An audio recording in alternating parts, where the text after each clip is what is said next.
Buenas noches. Vamos a iniciar con nuestro estudio el día de hoy. Continuaremos donde nos quedamos. El miércoles pasado estudiamos el capítulo 16, vimos la historia de Agar e Ismael, y nuestro objetivo para el día de hoy es ver el capítulo 17. El nombre del tema es la circuncisión. Y nuestro pasaje base es Génesis 17:10. Dice: y este es el pacto que establezco contigo y con tu descendencia, y que todos deberán cumplir. Todos los varones entre ustedes deberán ser circuncidados. Y bueno, partiendo de lo que vimos el tema pasado, pasaron 13 años después de que Ismael nació, y Dios habla con Abraham, y es cuando le recuerda el pacto y establece esto de la circuncisión, pero no nada más establece eso, sino que hay nueva información en cuanto al pacto.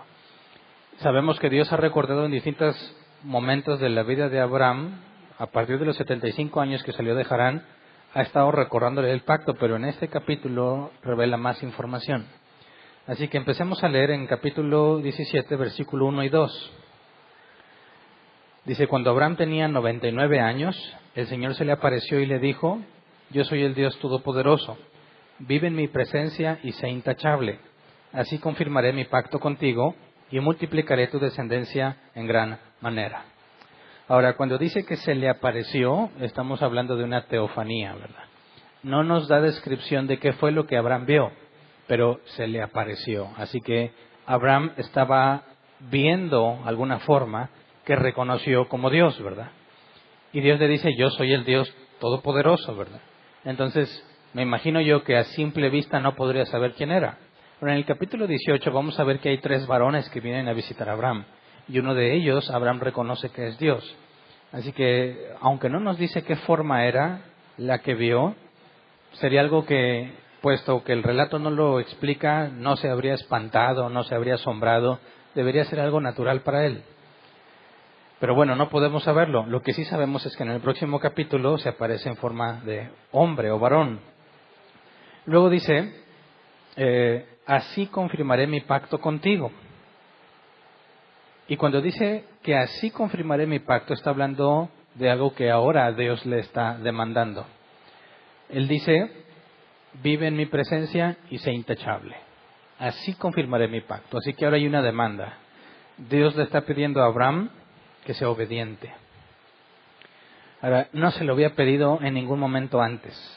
Desde que estableció el pacto, recordemos cuando vimos que Dios se manifestó en una forma visible como una antorcha que pasaba entre los animales, entre las dos mitades de los animales, y vimos que eso era la forma de establecer un pacto. El pacto de Dios era para consigo mismo, no se le había pedido nada a Abraham. Dios se había jurado por sí mismo que cumpliría el pacto, y toda la responsabilidad estaba en la parte de Dios. Él haría lo que había prometido que haría.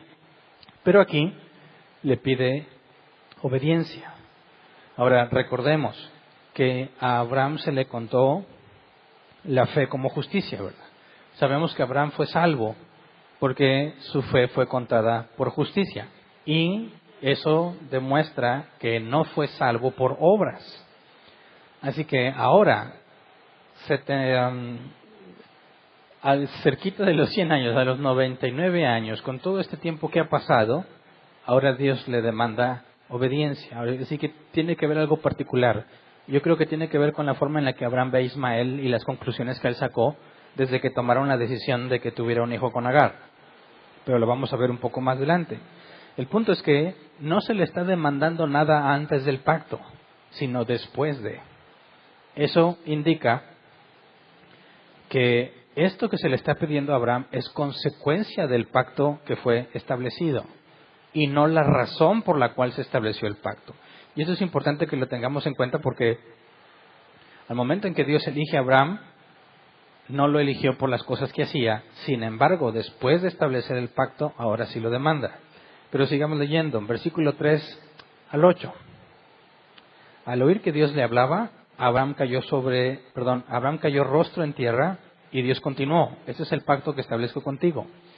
Tú serás el padre de una multitud de naciones, ya no te llamarás Abraham, sino que ahora en adelante tu nombre será Abraham, porque te he confirmado como padre de una multitud de naciones.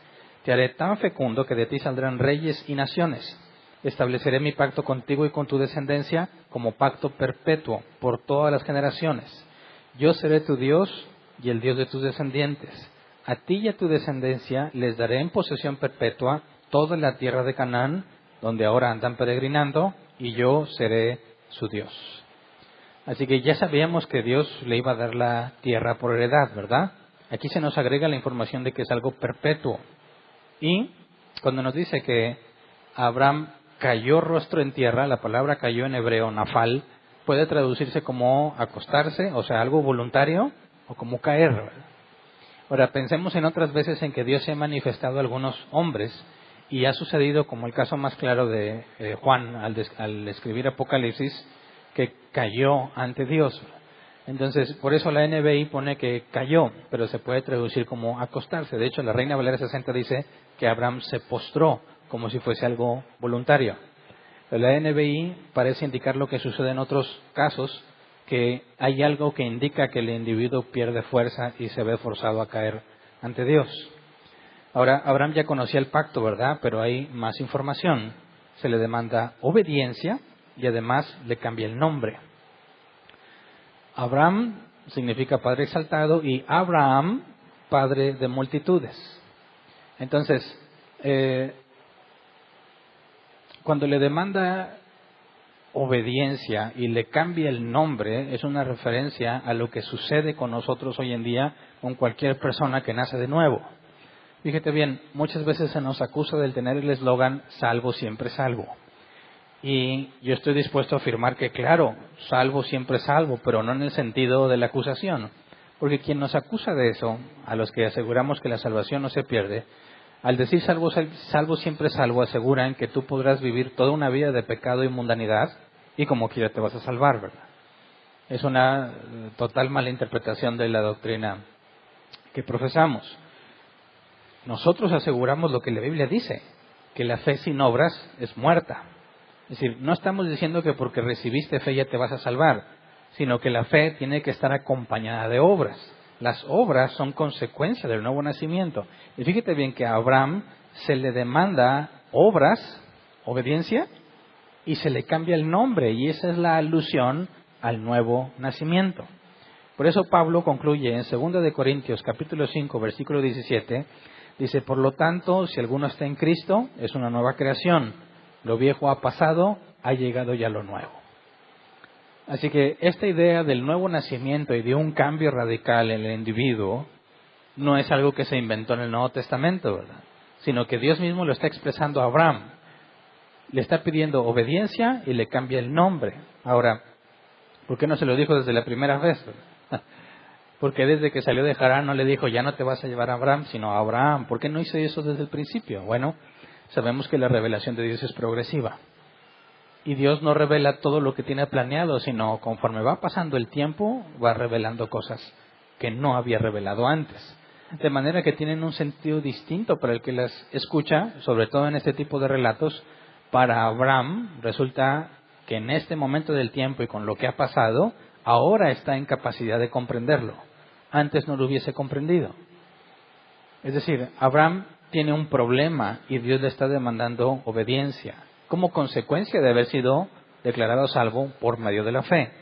Y el cambio de nombre no nada más es el único recordatorio que Dios le da, sino que también nos va a hablar de la circuncisión, ¿verdad? Pero fíjate cómo Dios está estableciendo un antes y un después. Claro que desde el momento en que su fe fue contada por justicia, desde ahí está el cambio, pero Abraham no estaba consciente de eso. Así que Dios le está revelando a Abraham cómo deben de ser las cosas a raíz de lo que sucedió, porque Abraham tiene un problema en la manera en que piensa acerca de cómo Dios hace las cosas. Sigamos leyendo, versículo 9 al 14, en Génesis 17. Dice, Dios también le dijo a Abraham, cumple con mi pacto tú y toda tu descendencia por todas las generaciones. Y ese es el pacto que establezco contigo y con tu descendencia y que todos deberán cumplir. Todos los varones entre ustedes deberán ser circuncidados. Circuncidarán la carne de su prepucio y esta será señal del pacto entre nosotros. Todos los varones de cada generación deben ser circuncidados a los 8 días de nacido, tanto los niños nacidos en casa como los que han sido comprados por dinero a un extranjero y que por lo tanto no sean de la estirpe de ustedes. Todos sin excepción, tanto el nacido en casa como el que haya sido comprado por dinero, deben ser circuncidados. De esta manera mi pacto quedará como una marca indeleble en la carne de ustedes, como un pacto perpetuo. Pero el varón incircunciso al que no se haya cortado la carne del prepucio será eliminado de su pueblo por quebrantar mi pacto. Así que Dios le agrega una cosa más, le pide obediencia, le cambia el nombre y le pide que se circuncide. Y no nada más él, sino todos los hombres que están con él. Ahora, a mí me surgía la pregunta, ¿esto de la circuncisión era algo nuevo o no? Es decir, ¿era algo totalmente nuevo para Abraham, algo que Dios había establecido o era algo que ya conocían? Históricamente sabemos que esa costumbre ya estaba en muchos pueblos en ese entonces y antes de Abraham. Históricamente se sabe que en aquel tiempo se circuncidaban los niños en la pubertad, es decir, consideraban adultos a los adolescentes. Nosotros les llamamos adolescentes, ¿verdad? Ellos les llamaban adultos. No sé si la madurez cambió mucho con todos estos años que han pasado, ¿verdad? Pero a esa edad, hoy en día, no puedes considerarlo adulto. En aquel entonces, algunas naciones consideraban que formaban parte de los hombres en la adolescencia, y es cuando los circuncidaban. También se sabe que los egipcios usaban la circuncisión como un compromiso con sus deidades. Y de hecho la Biblia nos deja ver que esto es algo que acostumbraban otras naciones. Por ejemplo, vamos a Jeremías capítulo 9, versículo 25 al 26. Jeremías 9, 25 al 26 dice: Vienen días, afirma el Señor, en que castigaré al que haya sido circuncidado solo del prepucio. Castigaré a Egipto, Judá, Edom, Amón, Moab y a todos los que viven en el desierto y se rapan las sienes. Todas las naciones son incircuncisas, pero el pueblo de Israel es incircunciso de corazón. Así que aquí se claramente deja ver que todas las naciones ahí, Egipto, Judá, Edom, Amón, Moab y todos los que viven en el desierto, que hay otras naciones, todos practicaban la circuncisión. Obviamente no lo hacían en el mismo sentido que los israelitas, ¿verdad? Pero era algo común. De manera que dice aquí el Señor, todas las naciones son incircuncisas. A pesar de que está diciendo que están circuncidadas, las considera incircuncisas, porque no que sea una contradicción, sino que está hablando de sentidos diferentes. La circuncisión solamente según la carne, o sea, el mero acto de circuncidarse no era suficiente. La circuncisión indicaba consagración, alguien apartado para Dios. Y no nada más se aplicaba a personas. La circuncisión era una forma de entender cómo algo era consagrado y también se aplicaba a las cosas. Por ejemplo, vamos a Levítico 19, versículo 23 en la Reina Valera 60, porque la Reina Valera 60 aquí está traduciendo literalmente. Levítico 19, 23 dice: Y cuando entréis en la tierra y plantéis toda clase de árboles frutales, consideraréis como incircunciso lo primero de su fruto. 3 años os será incircunciso, su fruto no se comerá. Así que este concepto de la circuncisión se aplicaba a los frutos. De manera que vemos que en Jeremías 9 Dios está diciendo, aunque están circuncidados en la carne, no están consagrados para Dios. Y aunque los israelitas están circuncidados en la carne, dice, son incircuncisos de corazón. Y acuérdate que la palabra corazón aquí en hebreo es mente o hombre interior. Es decir, tienen una marca en la carne, pero ellos no están consagrados a Dios en lo que hacen. No toman a Dios en cuenta en sus decisiones ni en su vida. Simplemente tienen una señal en su cuerpo. De manera que cuando hablamos de la circuncisión como señal del pacto, obviamente tiene que haber una parte visible, porque dice lo que leímos en Génesis 17, quedará como una marca indeleble en la carne de ustedes, como un pacto perpetuo. Así que esta señal era visible solamente para el circuncidado, ¿verdad? Era una señal que nadie podría a simple vista determinar. Y algunos indican que también era un recordatorio de moralidad por la asombrosa inmoralidad que se practicaba en aquel entonces. De hecho, el capítulo 18, cuando nos habla de Sodoma y Gomorra, nos da un ejemplo de la tremenda inmoralidad que vivían. Así que era una marca para el individuo que indicaba que estaba consagrado a Dios. La marca en sí misma no significaba nada. Y fíjate bien que se pide que todos debían circuncidarse. No nada más Abraham, sino todos los que están con él. Esto indica, primero, que no tiene nada que ver tu ascendencia. O sea, no tenías que ser descendiente de Abraham. Y eso es muy importante porque era un señal del pacto, ¿verdad? Y Dios había dicho que en Abraham serían benditas todas las naciones de la tierra. Estaba considerado todo el mundo. Y la señal del pacto no nada más era para Abraham y su descendencia, sino para todos los que estaban con él. ¿Me explico? Así que no se podía decir que el circuncidado era descendiente de Abraham, porque todos los que vivían en su casa, que eran esclavos, no eran hijos de Abraham, ¿verdad? Solamente Ismael aplicaría como hijo de Abraham. Entonces, cuando nos dice el pacto que en ti serán benditas todas las naciones y la señal del pacto es para todo el que está con Abraham, recuerden que la promesa también era bendeciré a los que te bendijeren y maldeciré a los que te maldigan. Todos los que están con Abraham eran beneficiarios de la promesa y por consecuencia, al estar beneficiados del pacto con Abraham, también tenían que marcarse, circuncidarse. Y los niños también, ¿verdad? Se circuncidaba a los niños a los 8 días de nacidos. Ahora, algunos de nuestros hermanos en Cristo han llegado a la conclusión de que se puede bautizar a los niños. Nosotros, en nuestra cultura, me imagino más acá en México, estamos acostumbrados a que solo la Iglesia Católica Romana bautiza niños, ¿verdad? Y nosotros como Iglesia no estamos de acuerdo con el paidobautismo, es decir, el bautismo de niños. Pero la lógica de nuestros hermanos en Cristo que sí bautizan niños está basada en esto. Dicen, si el pacto con Abraham era una marca que tenían que ponerse todos, incluyendo los niños, dicen, ahora en el nuevo pacto, la señal del pacto no es la circuncisión, sino el bautismo. Por consecuencia, toda la familia de alguien que haya nacido de nuevo debiese bautizarse. Por eso es que bautizan a los niños. Pero yo no estoy de acuerdo con esa postura. Yo no encuentro evidencia suficiente en el Nuevo Testamento como para bautizar niños, aunque aseguran que está implícito en algunos pasajes. Pero esto es lo que se utiliza como referencia o evidencia bíblica de que también se pueden bautizar niños. Ahora, nos dice también la Escritura que era tan importante que te pusieras la marca que aquellos que no fueran circuncidados serían eliminados de su pueblo. Y aquí la palabra hebrea es cortado. Y ser eliminado del pueblo tiene una de dos caminos. O eres expulsado o te mataban. No hay registro de ninguna de las dos cosas en la Biblia. No hay registro de algún expulsado ni de alguno que haya sido juzgado y condenado a muerte. Así que no se sabe con certeza cuál era la consecuencia. Pero era algo obligatorio, ¿verdad? Todos los que estaban con Abraham tenían que tener la marca del pacto. Abraham por ser quien era y los que estaban con él porque están de acuerdo en que Dios ha bendecido y elegido a Abraham y que ellos serían bendecidos junto con él.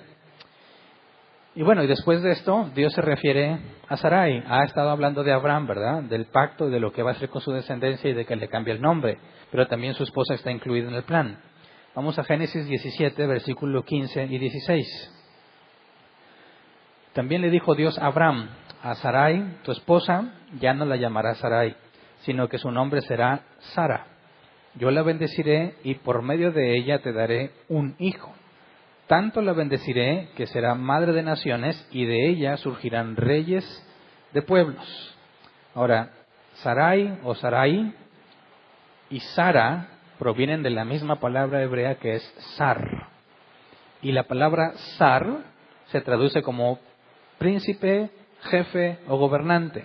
Ahora, al estar en femenino, obviamente es princesa, jefa o gobernante, ¿verdad? Pero hay una distinción entre Sarai y Sara. Y según los comentarios que encontré de los que han estudiado a profundidad el hebreo, dicen que la distinción es esta. Decir Sarai o Sarai indica que desciendes de la nobleza. Decir Sara indica que tú eres noble y tu descendencia será noble. ¿Me explico? En lugar de decir que eres princesa por natural, o sea, por la carne, porque desciendes de algún gobernante, Ahora, Sara significa que tú eres la nobleza y de ti vendrán gobernantes. Y ese es el sentido de lo que está diciendo. Tanto la bendeciré que será madre de naciones y de ella surgirán reyes de pueblos. Así que ese es el cambio, ¿verdad? Es una pequeña modificación a los nombres de los dos, pero que cambia el sentido de lo que el nombre significa. Así que la idea de ser una nueva criatura no nada más es para Abraham, sino también para Sara, lo que indica que también a Sara se le contó la fe como justicia. También Sara fue elegida para salvación y no se nos había dicho nada de eso al respecto, ¿verdad? Ahora, esto también es muy importante porque si realmente la promesa es por medio de un hijo de Sara, ya la regaron, ¿verdad? Porque tanto Abraham y Sara habían llegado a la conclusión de que la promesa de Dios se cumpliría por medio de Agar, porque para Sara era imposible. Ahora, hace varios temas se había hecho la pregunta, pero no alcanzó el tiempo para renderla. Decían, ¿cómo es que podían saber que Sara era la estéril? ¿Por qué no Abraham?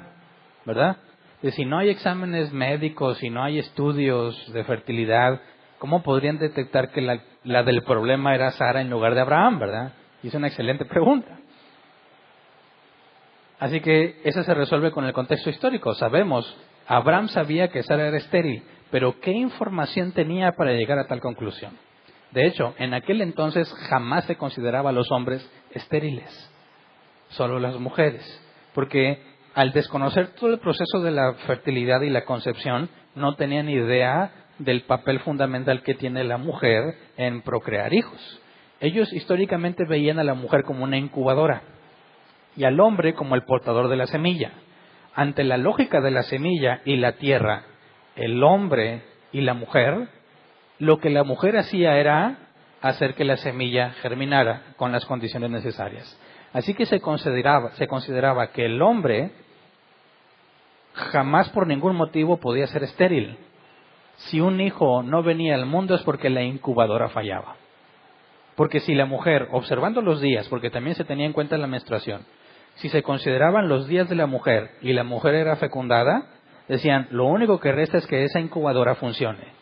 Y si nunca se embarazaba, pero se respetaron los días y fue fecundada, entonces el problema era la mujer. Por eso se asumía que la mujer era estéril. Ahora, en el caso de Abraham y Sara, no era un error, efectivamente. El problema era de Sara. ¿Cómo lo sabemos?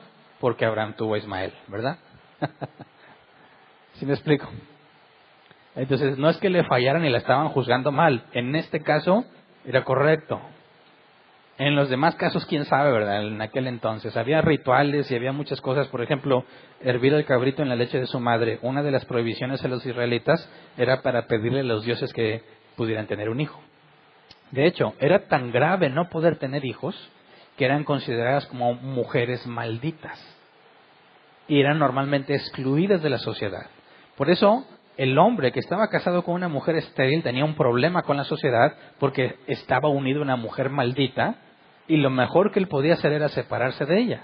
Históricamente se sabe que los divorcios por causa de esterilidad eran muy comunes. El hombre buscaba salvar su reputación y su descendencia deshaciéndose de esa mujer y buscando otra. El problema para la mujer despreciada es que nadie la iba a tomar por mujer y estaban condenadas a morir. Entonces, bueno, eso es información cultural de aquel entonces. Pero sabemos que ahora, como Dios le dice que va a tener un hijo por medio de Sara, ya con el nombre nuevo, ¿verdad? Nadie en aquel tiempo, nadie se atrevería a dudar que hubo algo divino en el proceso. Así que el hecho de que Abraham se mantuviera casado con Sara a pesar de que estaba estéril, dice mucho de la relación entre ellos. Y dice mucho de Abraham.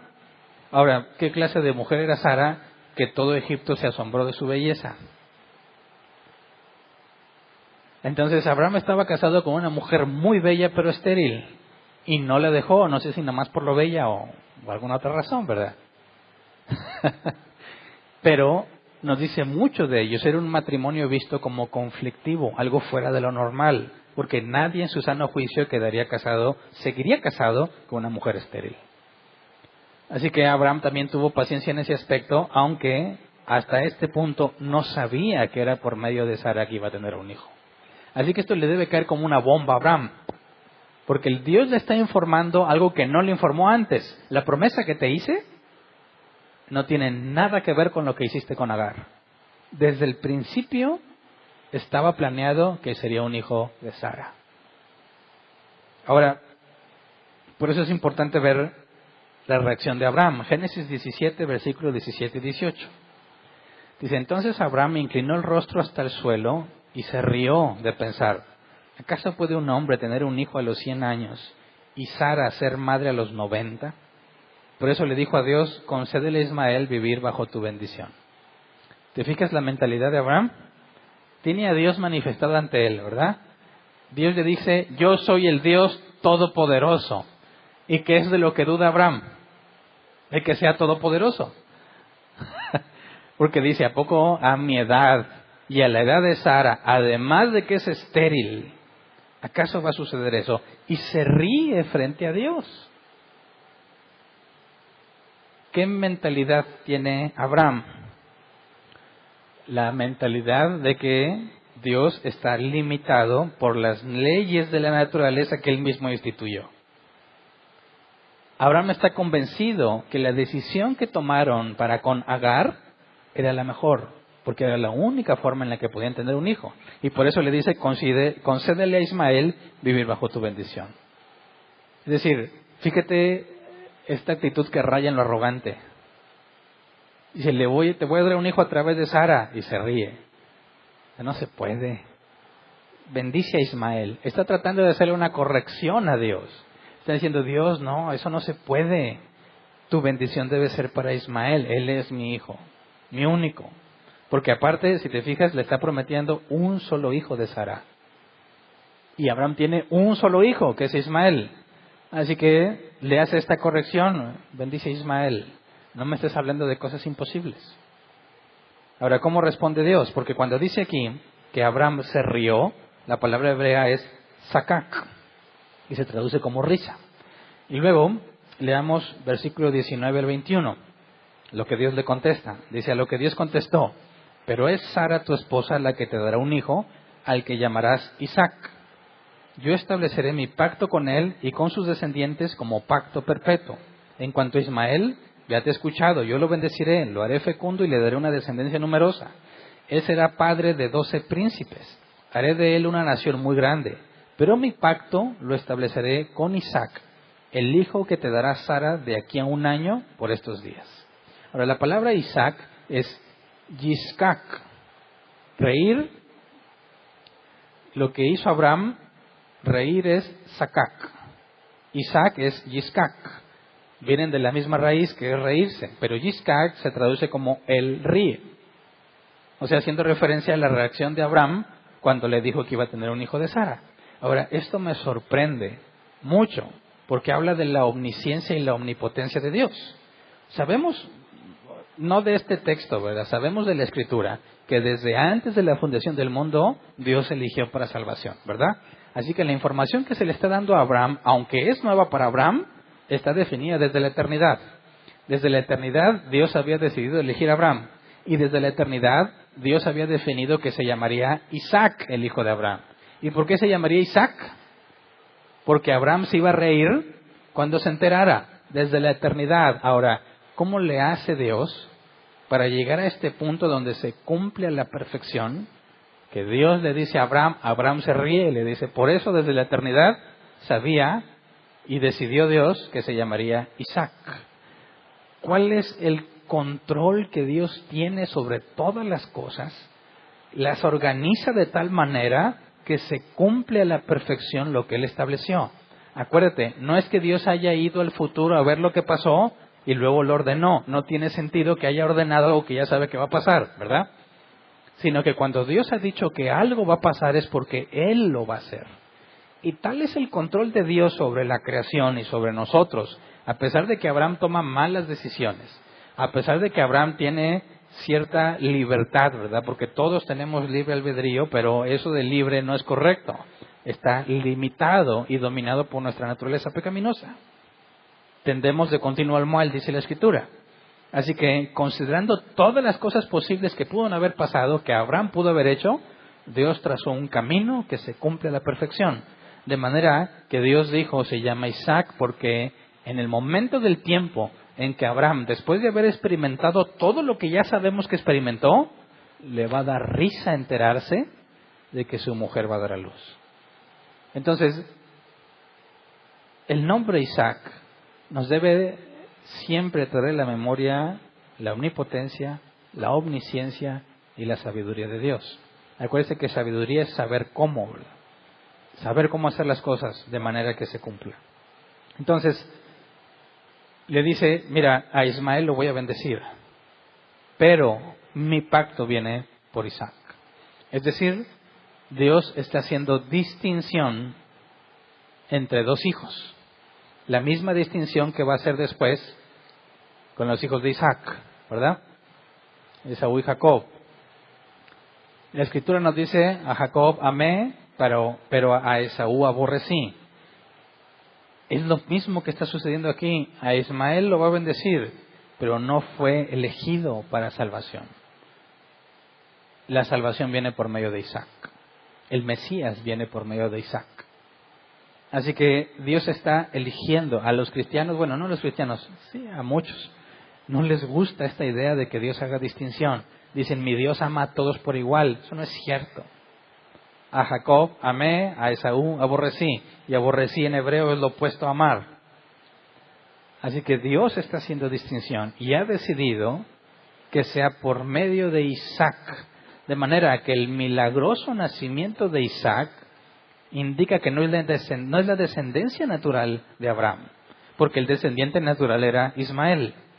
Así que Dios no decide salvar a los hijos de Abraham según la carne, sino según el poder de Dios. Fíjate cómo nos lo explica el apóstol Pablo en Gálatas capítulo 4, versículo 21 al 31. Pablo está reflexionando sobre esto mismo que estamos leyendo. Dice, díganme ustedes, los que quieren estar bajo la ley, ¿por qué no le prestan atención a lo que la ley misma dice? ¿Acaso no está escrito que Abraham tuvo dos hijos, uno de la esclava y otro de la libre? El de la esclava nació por decisión humana, pero el de la libre nació en cumplimiento de una promesa. Ese relato puede interpretarse en sentido figurado. Estas mujeres representan dos pactos. Uno que es Agar, procede del monte Sinaí y tiene hijos que nacen para ser esclavos. Agar representa el monte Sinaí en Arabia y corresponde a la actual ciudad de Jerusalén, porque junto con sus hijos vive en esclavitud. Pero la Jerusalén celestial es libre y esta es nuestra madre, porque está escrito, tú, mujer estéril que nunca has dado a luz, grita de alegría. Tú que nunca tuviste dolores de parto, prorrumpe en gritos de júbilo, porque más hijos que la casada tendrá la desamparada. Ustedes, hermanos, al igual que Isaac, son hijos por la promesa. Así como en aquel tiempo el hijo nacido por decisión humana persiguió al hijo nacido por el Espíritu, así también sucede ahora. Pero, ¿qué dice la Escritura? Echa de aquí a la esclava y a su hijo. El hijo de la esclava jamás tendrá parte en la herencia con el hijo de la libre. Así que, hermanos, no somos hijos de la esclava, sino de la libre. Ahora, quisiera que entendieras bien esta analogía, porque puede parecer eisegesis, ¿verdad? ¿De dónde metiste toda esa historia en el texto que no lo dice el texto? No es que esté haciendo eisegesis, sino que fíjate bien, Ismael nace por una decisión errónea, ¿verdad? Isaac nace por el poder de Dios. Ahora, ¿qué es el nuevo nacimiento? ¿Qué hizo que Abraham naciera de nuevo? El poder de Dios. ¿Qué hizo que tú y yo naciéramos de nuevo? El poder de Dios. No lo decidiste tú, sino que Dios lo decidió, ¿verdad? Eso es lo que está diciendo. No se trata de la descendencia natural. No es lo que un hombre y una mujer decidieron alguna vez tener hijos. No está hablando del proceso natural. Está hablando del nuevo nacimiento. Eso es lo que nos identifica como hijos de Isaac. Nacidos por voluntad y por el poder de Dios. No porque tú lo hayas decidido. Por eso es que se establece esta diferencia. Los hijos de Sara son los que nacen por voluntad de Dios. A todos los que nacimos de nuevo. Y los hijos de Agar son los que nacen meramente en el sentido natural, que no tienen ningún valor ante Dios. ¿Me explico? Entonces, cuando Dios establece que es por medio de Isaac, deja claro que Dios decide quién son sus hijos, ¿verdad? Es una clara referencia a que los hijos de Abraham son los que nacen por el poder de Dios. Ahora, además le dijo, el hijo que te dará Sara de aquí a un año por estos días. Es decir, se está riendo porque ya está muy viejo, pero le dice, dentro de poco van a concebir. Dentro de poco va a quedar embarazada, o sea, no falta mucho. Fíjate bien qué momento escoge Dios para revelarle esta información, justo antes de que se cumpla. Y le demanda obediencia. ¿Por qué? Porque está a punto de cumplirse lo que Abraham no vio en toda su vida y que había decidido que nunca iba a ver. Así que Dios está anticipándose un poco, preparándolo para lo que está a punto de pasar. Y nos dice la Escritura que la reacción de Abraham, después de reírse, hubo un cambio radical en Abraham. Vamos a Génesis 17, versículo 22 al 27. Dice, cuando Dios terminó de hablar con Abraham, se retiró de su presencia.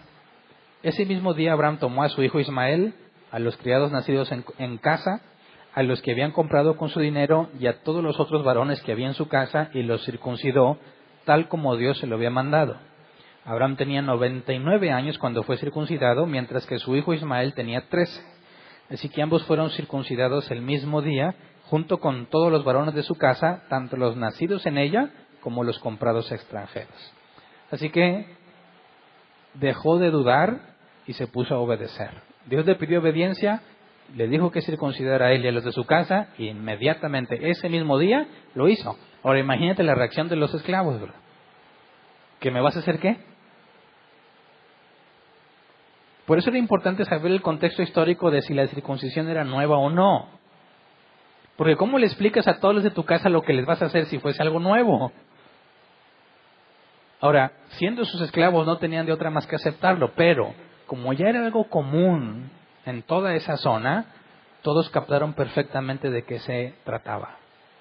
Todos podían comprender que hablaba de una consagración a Dios.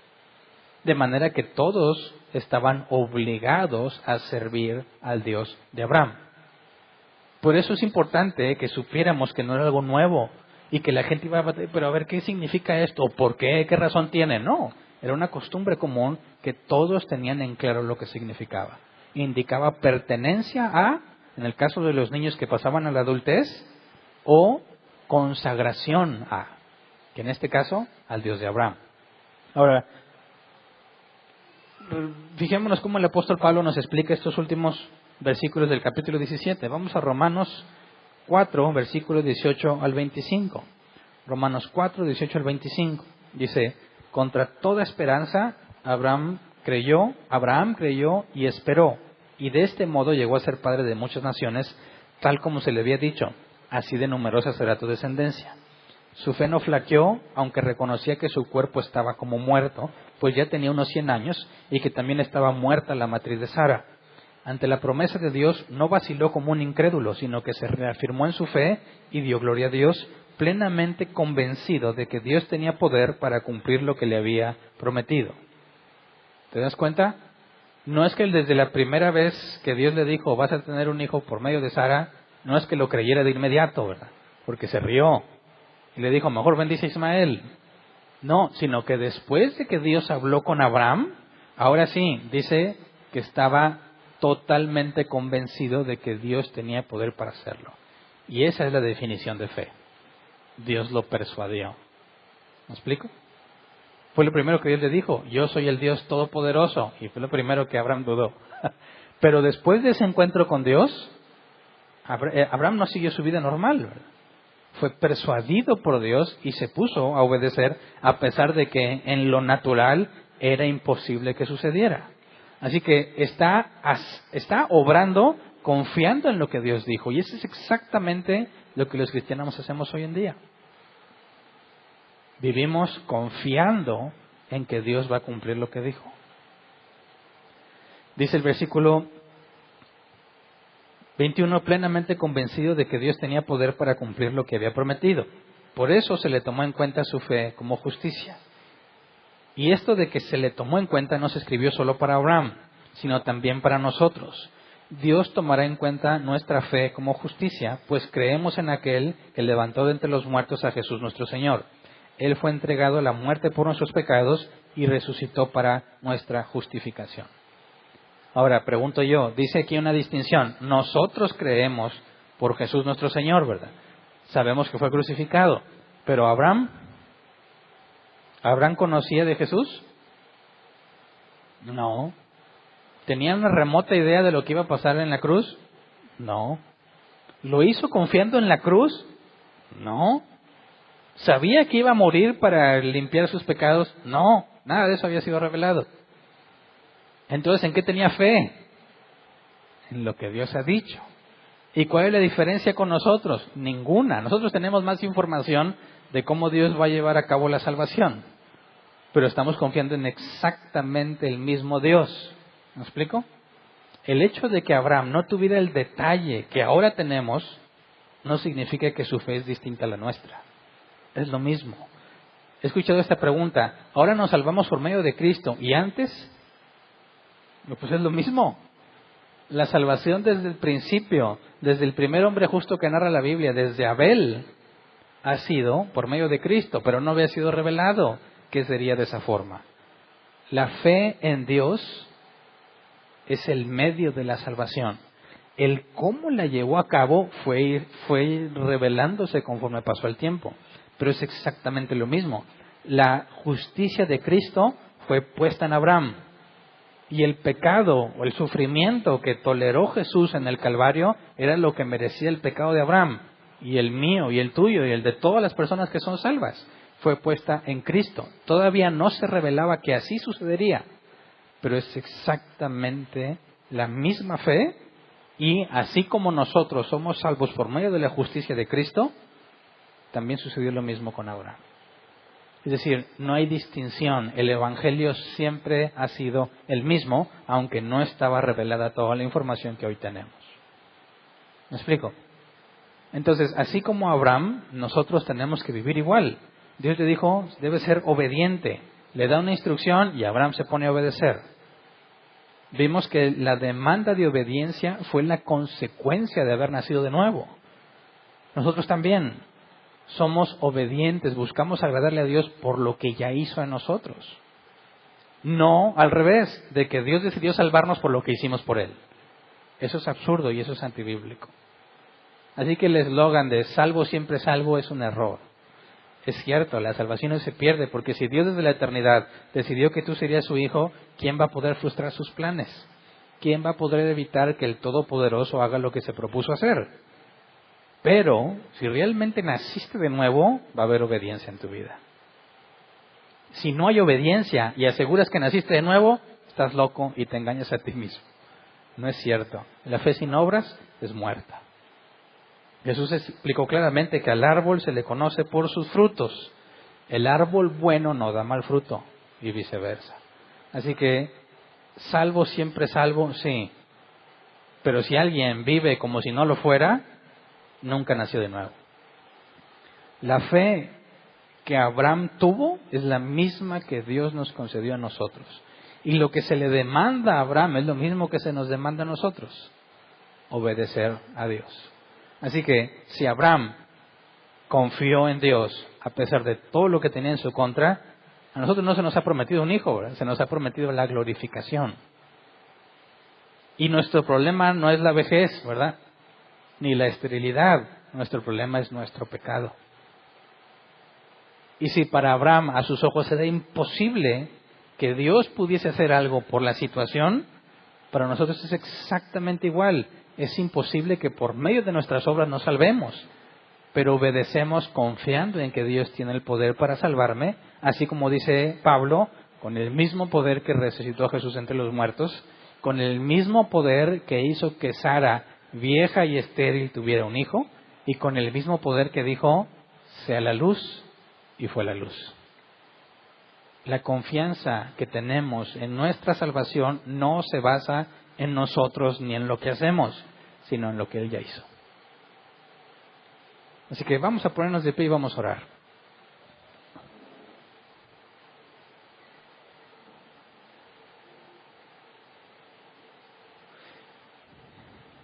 Cuando leemos el Antiguo Testamento y nos vamos a lo que el Nuevo Testamento dice del Antiguo, quisiera que te imaginaras qué habrá sentido Pablo la primera vez que analizó todo esto que estamos estudiando y Dios le permitió llegar a las conclusiones que escribió. Hablar de los dos pactos, hablar de la fe y de la salvación desde los tiempos de Abraham. Encontrar que no era por la ley de Moisés, porque todavía no existía esa ley. Encontrar que no nada más para los judíos, sino para los gentiles, gente de todo pueblo, lengua y nación.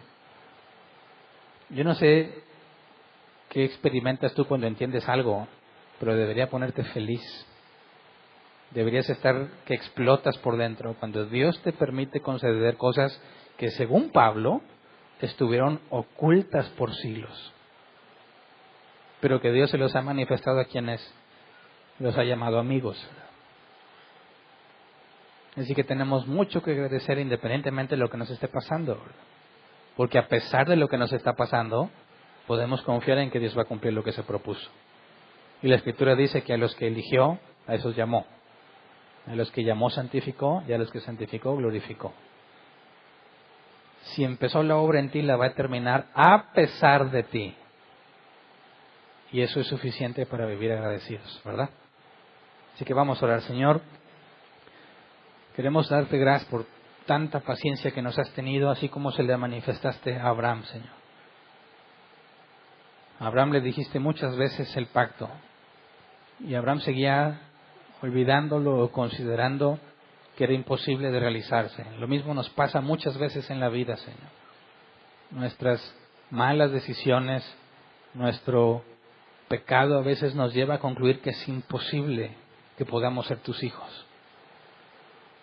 Por eso queremos pedirte, Señor, que así como hablaste con Abraham y le permitiste entender cuál era tu plan y cómo lo llevarías a cabo, permítenos, Señor, comprender lo que ya revelaste, porque en tu Escritura dejaste claro la forma y cómo lo harías. Enséñanos a vivir en obediencia, Señor. Enséñanos a ser personas que confían en ti a pesar de lo que ven. Señor, cada uno según la madurez que nos has dado hasta este punto, enséñanos a comprender como le enseñaste a Abraham. No le revelaste todo desde el principio porque no tendría sentido para él, pero le fuiste mostrando conforme pasaba el tiempo cuál era tu voluntad para su vida y por medio de su vida. Y queremos pedirte lo mismo, Señor. Conforme pasa el tiempo y aprendemos y nos haces madurar, revélanos cada vez más de ti, Señor. Lo que tienes para nosotros y por medio de nosotros. Enséñanos, Padre, en medio de toda circunstancia, a recordar tu palabra, a confiar en lo que has dicho que sucedería y danos la evidencia que necesitamos. Así como te manifestaste a Abraham y lo persuadiste, concédenos, Padre, cada que leamos la Escritura, sentir lo mismo que Abraham sentía, que estaba hablando contigo. No tenemos una forma visible, Señor, pero tenemos la misma palabra. La misma persona que habló con Abraham, el Dios Todopoderoso, es el mismo que habla con nosotros a través de la Escritura. Concédenos ser conscientes de eso, Señor, y regocijarnos en las promesas que nos has dado. Regocijarnos sabiendo que no depende de nosotros, sino de ti, y que tú pones el querer como el hacer según tu buena voluntad, Señor. Enséñanos a confiar en ti y a transmitir esa confianza a todos los que nos conocen, Señor. Te lo pedimos de acuerdo a tu voluntad, en el nombre de tu Hijo Jesucristo. Amén. Pueden sentarse. Pasemos a la sección de preguntas. Y bueno, tenemos 15 minutos para esta sección de preguntas. Hay más personas que nos están acompañando en línea el día de hoy. Se han agregado muchos más después del aniversario. Les mandamos saludos de donde nos estén escuchando y ellos también pueden participar haciendo sus preguntas ahí en el chat. Tenemos 15 minutos, normalmente nos sobra tiempo el miércoles. Vamos a ver cómo nos va hoy. ¿Alguien tiene una pregunta? Levante su mano y le llevan el micrófono. Primero pregunto aquí a los que estamos aquí y luego pasamos con los de afuera.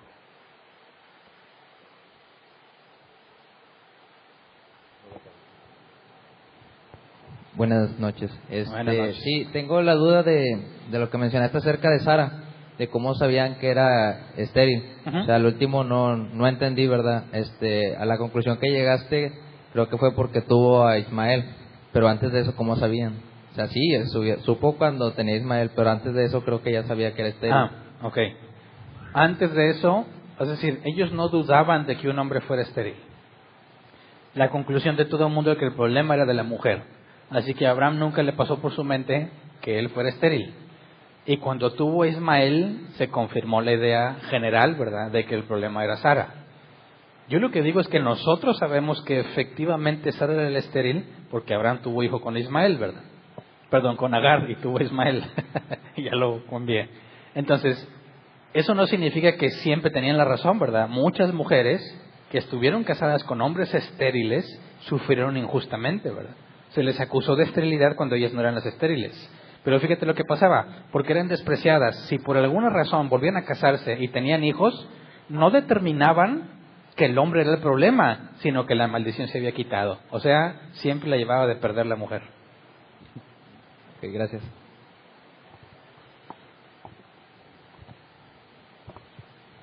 Buenas noches.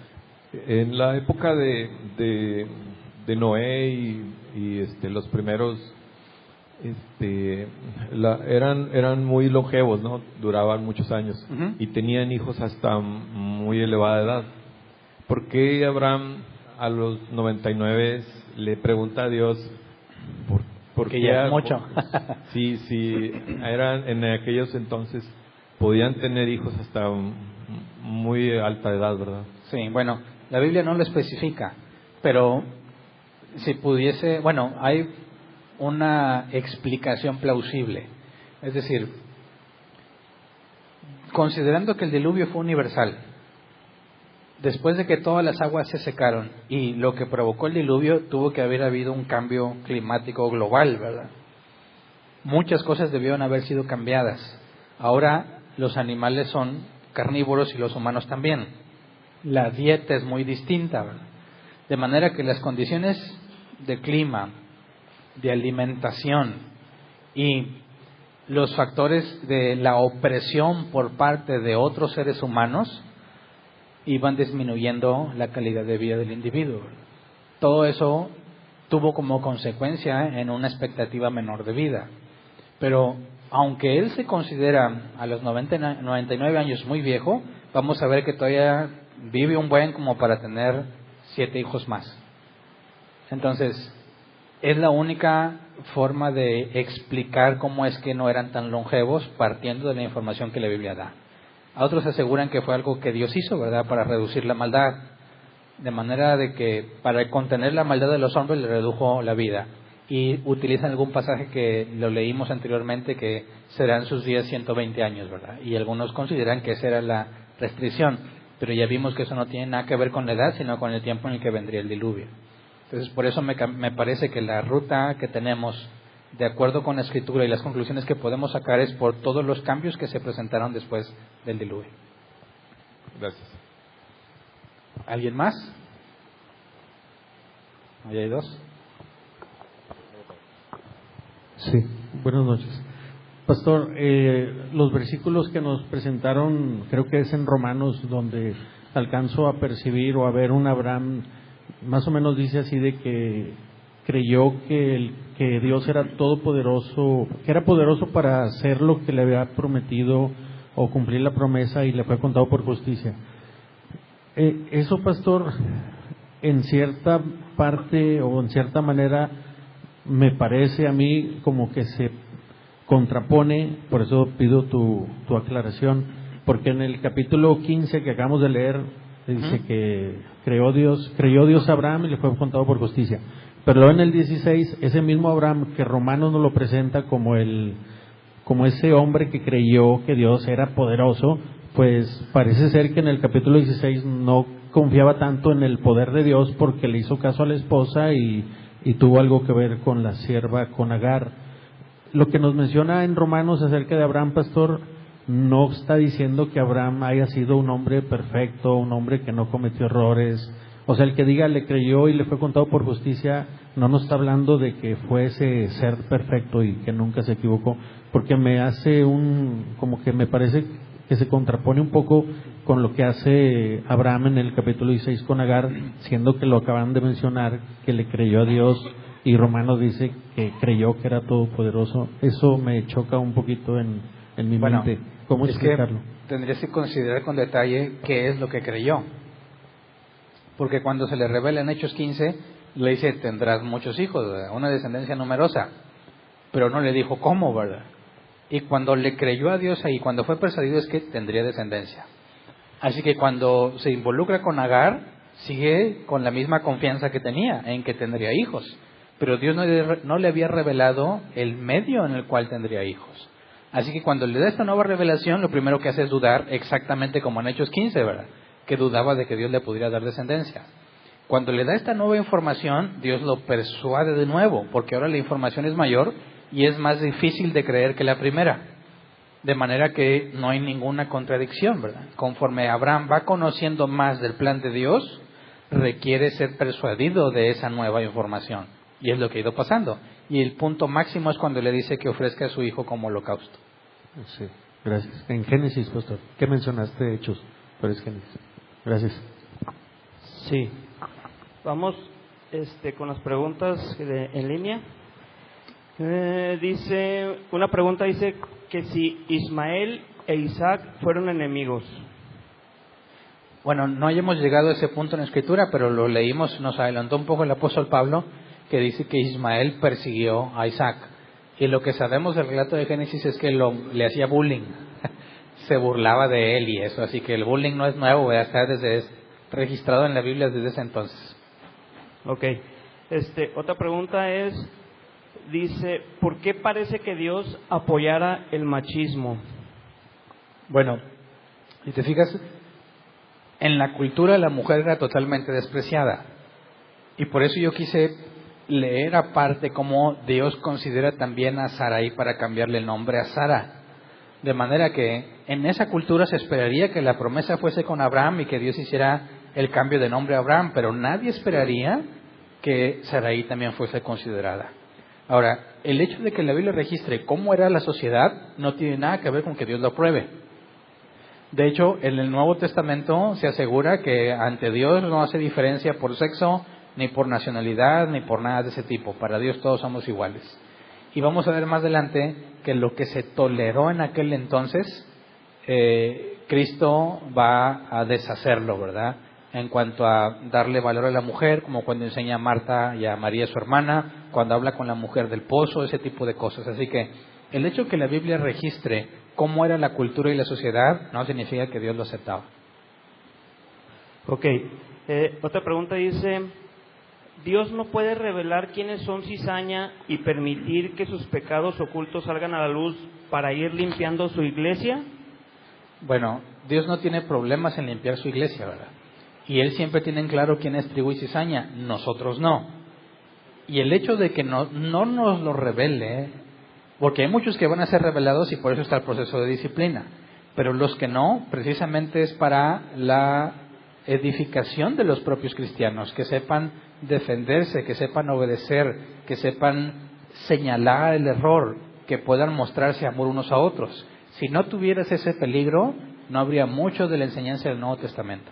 Así que cuando Dios permite que la maldad crezca junto con los hijos verdaderos, tiene el mismo sentido que cuando Dios dejó a los cananeos en la tierra para que los israelitas aprendieran a luchar. Así que hay un propósito en que Dios no manifieste el caso de muchos hasta el final de los tiempos. Ok, la última de las preguntas aquí del chat en vivo dice, ¿la fe es dada por Dios a través de la obediencia o por creer solamente? La obediencia es dada después de la fe.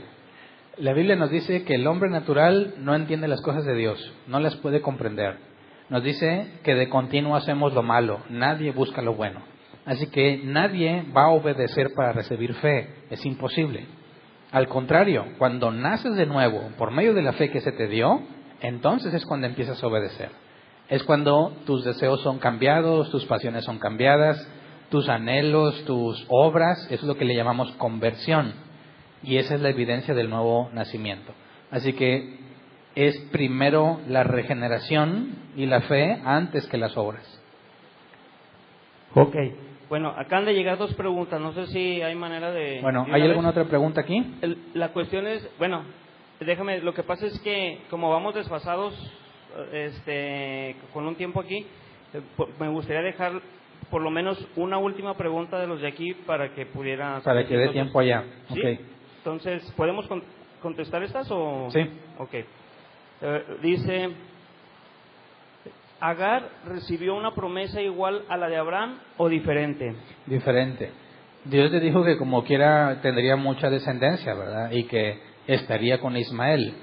Pero no tiene nada que ver con la promesa que hemos venido rastreando desde Génesis capítulo 3, de el descendiente de Eva que le aplastaría la cabeza a Satanás. Así que nos está narrando Moisés en el libro de Génesis cómo venimos rastreando al Mesías.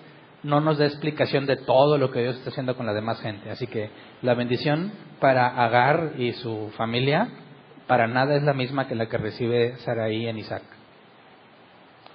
Ok, dice, otra pregunta dice, ¿podríamos pensar que alguno de los tronos mencionados en Apocalipsis podría pertenecer a Abraham por ser llamado el padre de la fe? Algunos de los tronos, me imagino que se refiere a los 24 ancianos. Bueno, no habría ninguna información bíblica para llegar a tal conclusión. De hecho, parece que los ancianos ni siquiera son humanos, pero lo veríamos en otro tema. Ok. La última, ahora sí, dice, le dijo también el ángel de Jehová, multiplicaré tanto tu descendencia que no podrá ser contada a causa de la multitud. Además le dijo el ángel de Jehová, he aquí que has concebido y darás a luz. No entiendo la pregunta, la verdad. Bueno, está leyendo eso. Le dijo también el ángel de Jehová, multiplicaré tanto tu descendencia que no podrás ser contada a causa de la multitud. Además le dijo el ángel de Jehová, he aquí que has concebido y darás a luz.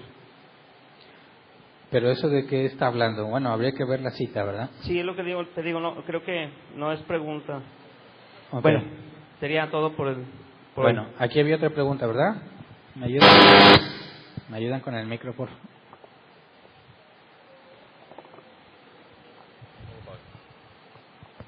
Buenas noches. Buenas noches. Ahí, en el capítulo que se leyó el día de hoy, se habla sobre una promesa que Dios le da a Abraham en cuanto al que su descendencia guarde el pacto, que es la circuncisión, y le dará esa tierra, la tierra en la que están ahorita. Bueno, ahorita comentó que en la pregunta anterior de que todo Génesis va rastreando la descendencia o se va rastreando de dónde va a salir el Mesías. Uh-huh. Esa promesa de que esa tierra será heredada a la descendencia de Abraham, ¿se puede contar a Ismael y a los hijos que tuvo con Setura? ¿O nada más es en cuanto a Isaac? Y en base a eso, ¿son 2 promesas las que le da a Dios a la descendencia de Abraham? En cuanto a lo terrenal y otra en cuanto a lo espiritual con la salvación. ¿O no, estoy confundido ahí? Tiene que ver nada más con la espiritual. Porque aunque los israelitas estuvieron en esa tierra, fueron expulsados y no la poseyeron totalmente. Y sabemos que es hasta el milenio cuando van a heredarla. Y todos los que entran al milenio, en el sentido de los como dueños y propietarios de la tierra, son los nacidos de nuevo. Así que esa promesa no se ha cumplido y tendrá cumplimiento hasta la venida de Cristo. Y en cuanto a la circuncisión, o sea, el pacto la circuncisión es la señal del pacto y Abraham circuncidó a Ismael. Uh-huh. ¿No entra Ismael en cuanto a la posesión de la tierra o en la herencia de ese tipo? No, porque si te fijas lo que leímos en Jeremías 9, que los que estaban circuncidados en la carne eran como quiera incircuncisos. O sea, la circuncisión tenía más que ver con la consagración, y el hecho de que en la carne estuvieran circuncidados no significa nada. Bueno, sobre lo mismo. Sí. Dios dice que sabía o sabe que Abraham iba a enseñar a su descendencia guardar el pacto. Uh-huh. Vuelvo a lo mismo, la descendencia de la que habla ahí es nada más la de Isaac o todos los hijos que tuvo con las mujeres que tuvo. Bueno, también se responde igual. La Biblia menciona en los últimos profetas del Antiguo Testamento que Dios aborrece los sacrificios que ellos presentaban, que levantaban manos sucias o impuras porque derramaban sangre. Es decir, el hecho de llevarlo a cabo en la práctica no tiene nada que ver con el cumplimiento. Gracias. ¿Hay tiempo todavía? Sí. ¿Alguien más? ¿No? Bueno, ¿en línea tampoco?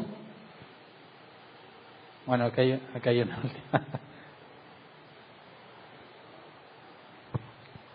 Sí, pastor, en Génesis 17:20 se nos ha explicado en el tema de los fundamentos, hablando de la soberanía, que nadie puede cambiar los planes de Dios.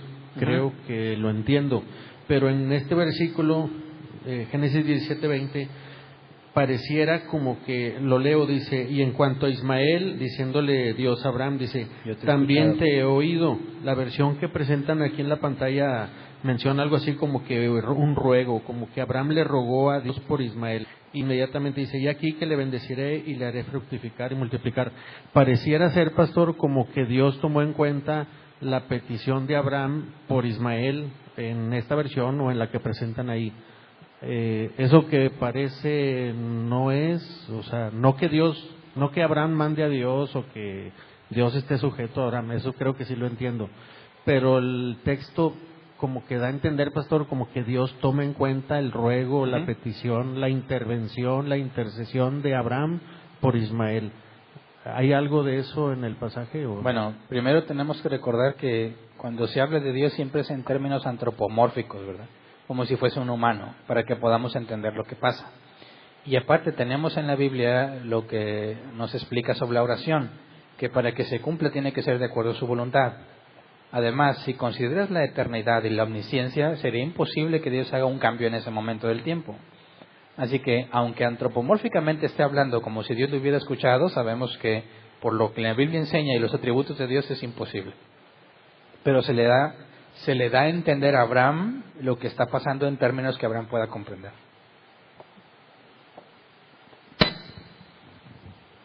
Sí, bueno, ahorita nomás para aclarar, ¿te acuerdas lo que leímos ahorita, donde dice que le dijo también del ángel de Jehová y todo eso? Creo que era pegado con la pregunta de que si Agar recibió una promesa igual a la de Abraham o diferente, y estaba poniendo los versículos, me imagino, porque nada más que se tardó ahí en... me imagino que es relacionado porque es la misma persona. Bueno, la última pregunta dice, ¿desde cuándo se instaló la circuncisión del prepucio? ¿Desde Abraham o antes? Desde antes. Los registros históricos indican que desde antes, aunque no se sabe con exactitud desde qué momento.